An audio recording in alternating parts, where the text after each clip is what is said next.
En quelques années, elle est devenue une icône du R&B en France mais aussi dans le monde entier. Ce vendredi 13 novembre, Aya Nakamura a sorti un nouvel album sobrement intitulé Aya, pour le plus grand bonheur de ses fans. Dans la soirée, la jeune femme de 25 ans était invitée sur le plateau de Quotidien. Seulement elle n'est pas venue. Au lancement de son émission, Yann Barthès a clairement expliqué à ses téléspectateurs que Aya Nakamura ne viendrait pas. Elle nous a plantés.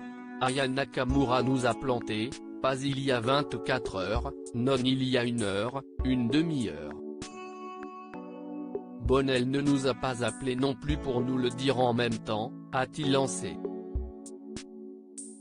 Pourtant, plus tôt dans la journée, les équipes de la chanteuse s'étaient déplacées dans le studio qui se situe dans le 15e arrondissement de Paris. Ils ont répété ici, avec sa team, et tout. Ils avaient mis un damier sur la scène, les danseurs se sont déplacés, tout le monde s'est déplacé.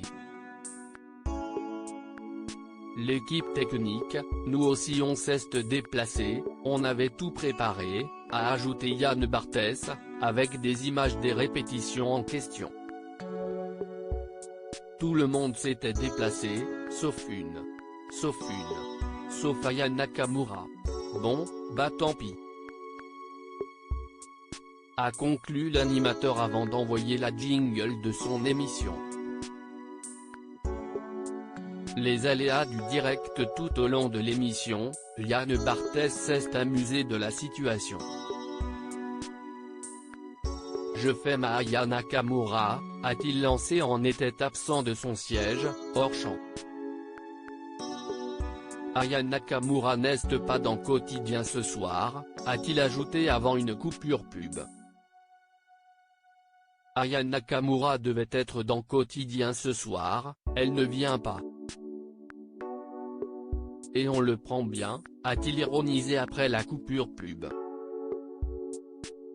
Elle a dit à son staff qu'elle avait la flemme de venir et qu'elle était trop fatiguée, a-t-il ajouté en embrassant toutes les équipes de l'artiste.